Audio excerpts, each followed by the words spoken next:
Okay, so you've made the decision to go no contact. When I did this, it was with a counselor where I opened up everything: email, Facebook messages, text messages, conversations. I mean, and I think it was so beneficial for me to be able to see that my mom was one, narcissistic, two, to be able to ask those questions of, will this change? That was my biggest question for her. And to know that I needed to make some decisions for my mental health. And you can probably relate to that, right? It's hard. It's just hard. And so in the guide, and I'll put a picture right here below, um, I go through like the things that you need to do to protect yourself. Okay? Because when you go narcissistic, when you go no contact with a narcissistic mother, they don't go quietly. For the most part, they're used to having your attention. They're used to being in control. Um, and I had no clue the war we were about to enter. And I don't say that to scare you. There were just things that I wish I would have had in place. And one of them was my social media. Um, and I talk about this in the complete guide of how do you protect your social media?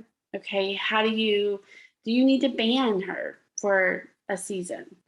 One of the things that happened with my mom is she went through my entire friends list. Okay, now I don't have a ton of people on Facebook, but there's still probably like 400, 500 people. And how many of you guys, like, not all of those are friends, right? They're acquaintances, there's people you've met through different organizations, whatever, wherever. Um, no, not all of them like needed to know. None of them needed to know what was really going on. Um, but she went through and told her side of the story. Of course, it's always one sided, right?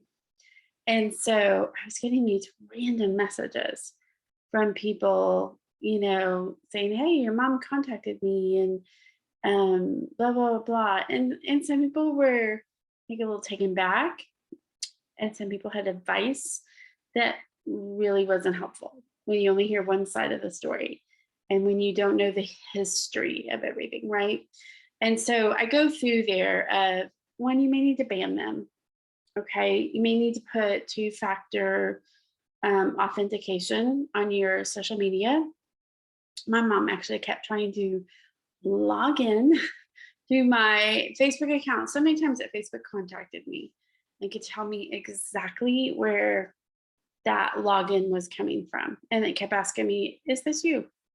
No, it's not. Um, because I was logging in from where I was living. So there are things there that you need to do to protect you. Okay. Because the last thing that you need is people giving you advice, people telling you what to do. They're only getting part of the story. And you don't want to get into this place where you're back and forth with somebody trying to tell your part of the story. You need to simply be quiet and to let yourself heal. Okay. My counselor gave me the best um, kind of picture of all of this. She said, they're coming to a fight with a gun, and you don't even know that you're coming to a fight. And that's really how it felt. And I was raised in church, I grew up in church. And I'm here to tell you that some of those church folk were the worst people. They were quoting half scriptures at me, telling me what I should be doing and how I should be doing it, and putting just more guilt and more shame. And that is not godly. That is not how Jesus would have handled that whatsoever. And so you need to be able to step into that and be prepared, be able to not have a lot of that chaos so that you can heal. Okay. So I go through the steps in that. But some of it is you probably need to ban her. You may need to ban a couple other family members. Totally, perfectly fine for that season. You may unban them later. But you just have to test that out. Okay, you've got to put some protection there. You've got to um, decide who can see your stuff and who can't see your stuff. Okay, so there's some settings there that you can 100% go in and do, and some decisions that you need to make as you're starting this journey. Okay, so definitely ban. I would 100% tell you that. And then put the protection there, the two-factor authentication, some of the other stuff. Okay, you get to choose who's speaking over you in this season, and you are in a place as you dive into no contact. It's like diving into the deep end, and you've got to be really careful at who you're letting speak over you. Okay, you have probably walked through a lot of verbal abuse, a lot of shame and guilt put on you, and so because of that, it is difficult sometimes. We still want to people please. We still want that you're amazing, because that's not what we typically hear, right? And so I would just caution you, be careful at the voices that you're listening to. Okay. So anyway, make sure you grab that guide. It's really all of the things. I cover emails, social media, family gatherings. I throw in essential oil recommendations for that. That really did help. Um, just all the things that I wish I would have had. Some journaling places so that you can walk through forgiveness quicker and be able to get on the other side. So anyway, definitely pick that up. Okay. So, but I want you to really look at your social media. If you're going no contact, look at your social media. Okay.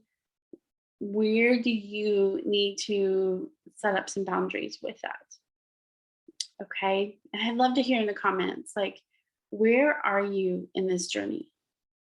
And even how are you today? Okay. You're going to hear me ask that question a lot of how are you? Because this journey can feel alone. This journey is going to test relationships. And know that we are here to support you and to help you. Okay. You're not alone. You are not alone. And this is not your fault. Okay. So, anyway, have a great day.